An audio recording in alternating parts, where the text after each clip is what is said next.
साथ खुशबू सिंह और आप देख रहे हैं युग चरण। तो चलिए शुरुआत करते हैं बुलेटिन की। पूर्व सीएम वसुंधरा राजे के खिलाफ एक्शन की सचिन पायलट की मांग पर सीएम अशोक गहलोत ने इशारों में साफ इनकार कर दिया है। गहलोत ने साफ कहा कि वसुंधरा राजे के खिलाफ कोई मामला ही पेंडिंग नहीं है। मीडिया को दिए इंटरव्यू में सीएम अशोक गहलोत ने कहा कि जहां तक वसुंधरा राजे के खिलाफ एक्शन का सवाल है तो मैं अभी भी तैयार हूं।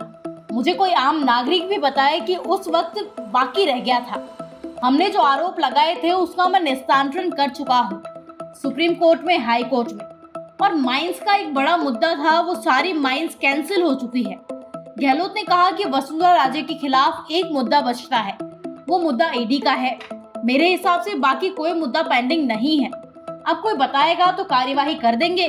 सचिन पायलट मुद्दे पर गहलोत ने कहा कि एक बार हम बैठे हैं, अब उस पर बात कुछ करूंगा तो उसको अन्यथा लिया जाता है। इस टॉपिक को खत्म कर दीजिए, ये हमारी पार्टी का अंदरूनी मामला है। राजस्थान हाईकोर्ट के जज से ठगी करने का मामला सामने आया है। शातिर ने कॉल कर अकाउंट और क्रेडिट कार्ड की जानकारी मांगी। जानकारी शेयर करने से मना करने पर जज को अपशब्द बोले। साइबर क्राइम पुलिस स्टेशन ने एफआईआर दर्ज करवाई गई है। एसओजी सूत्रों के मुताबिक राजस्थान हाईकोर्ट के कोर्ट मास्टर ने आईटी एक्ट के तहत रिपोर्ट दर्ज करवाई है। एफआईआर में बताया कि 7 जून को सुबह करीब 9:28 पर राजस्थान हाईकोर्ट जज के मोबाइल पर एक व्यक्ति का कॉल आया। कॉलर ने कहा, क्या आप जज साहब बोल रहे हैं?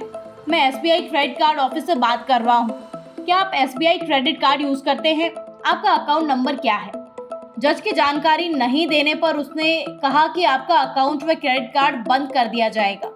जज की जानकारी देने से मना करने और उसका सही परिचय देने के बाद कहने पर कॉलर ने अपना सही नाम पता छुपाते हुए ठगी करने का प्रयास किया। शातिर ठग ने अपशब्दों व अपमानजनक भाषा का उपयोग किया। जज के निर्देश पर कोर्ट मास्टर ने मामला दर्ज करवाया है और इसकी जांच शुरू कर दी है। अमेरिका का दक्षिणी राज्य टेक्सास नया लिटिल इंडिया बनकर उभर रहा है। अमेरिका के उत्तर और पूर्वी राज्यों जैसे न्यूयॉर्क, वॉशिंगटन, बोस्टन और शिकागो से भारतीयों ने टेक्सास में संभावनाओं को तलाशना शुरू किया। महज 10 साल में ही भारतीयों की आबादी यहाँ दोगुना हो गई। 2010 में यहाँ पर 2.30 लाख भारतीय थे, जो कि 2020 में बढ़कर लगभग 4.50 लाख हो गए हैं। दबदबे का अंदाजा इसी से लगाया जा सकता है कि टेक्सास के कुल बिजनेस के 20% हिस्से पर भारतवंशी काबिज हो गए हैं। टेक्सास में टेक्नोलॉजी, स्कूल, फाइनेंस, संस्कृति और यहाँ तक कि राजनीति में भी भारतीयों का दबदबा बढ़ा है।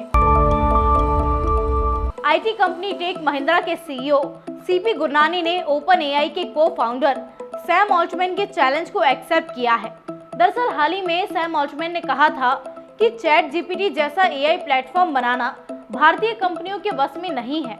मीडिया को दिए इंटरव्यू में सैम ऑल्टमैन ने कहा कि भारत के लिए चैट जीपीटी जैसे आर्टिफिशियल इंटेलिजेंस टूल्स बनाने की कोशिश करना निराशाजनक है। गूगल इंडिया के पूर्व प्रमुख राजन आनंदन ने ऑल्टमैन से सवाल करते हुए गाइडेंस मांगी थी।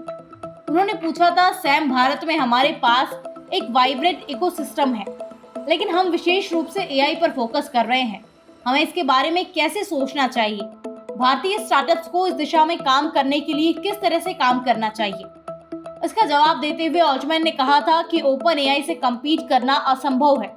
हम आपको स्पष्ट रूप से बताएंगे कि ट्रेनिंग फाउंडेशनल मॉडल से चैलेंज करना पूरी तरह से निराशाजनक है। आपको इसकी कोशिश भी नहीं करनी चाहिए। हालांकि आपकी जिम्मेदारी है कि आप अभी भी कोशिश करें। मैं मानता हूं कि सक्सेस की संभावना बहुत कम है। सरकारी नौकरी की तलाश कर रहे युवाओं के लिए अच्छी खबर है। केंद्र और राज्य के 10 विभागों में 66,000 से ज्यादा पदों पर वैकेंसी निकली है। इसके लिए 10वीं पास से लेकर ग्रेजुएशन कर चुके उम्मीदवार अप्लाई कर सकते हैं। इन भर्तियों में उम्मीदवार का selection interview, written test, physical test और डॉक्यूमेंट वेरिफिकेशन के आधार पर किया जाएगा, जिसमें सेलेक्ट होने पर उन्हें हर महीने 19,900 रुपए से लेकर 2,09,000 रुपए तक सैलरी दी जाएगी। इनमें राजस्थान हेल्थ डिपार्टमेंट में 3,736, एकलव्य मॉडल रेजिडेंशियल स्कूल में 38,480, institute of banking personal selection में 8,611, इंडियन पोस्ट ऑफिस में 12,828, सशस्त्र सीमा बल में 1,638, पंजाब नेशनल बैंक में 240, चंडीगढ़ पुलिस में 700, झारखंड कर्मचारी चयन आयोग में 583, forest and climate change department में 144, और एक्सरे टेक्नीशियन के 382 पदों पर भर्तियां की जाएंगी। फिलहाल खबरों में इतना ही। आगे की खबरों के लिए यूं ही बने रहिए हमारे साथ और सब्सक्राइब कीजिए हमारे चैनल को।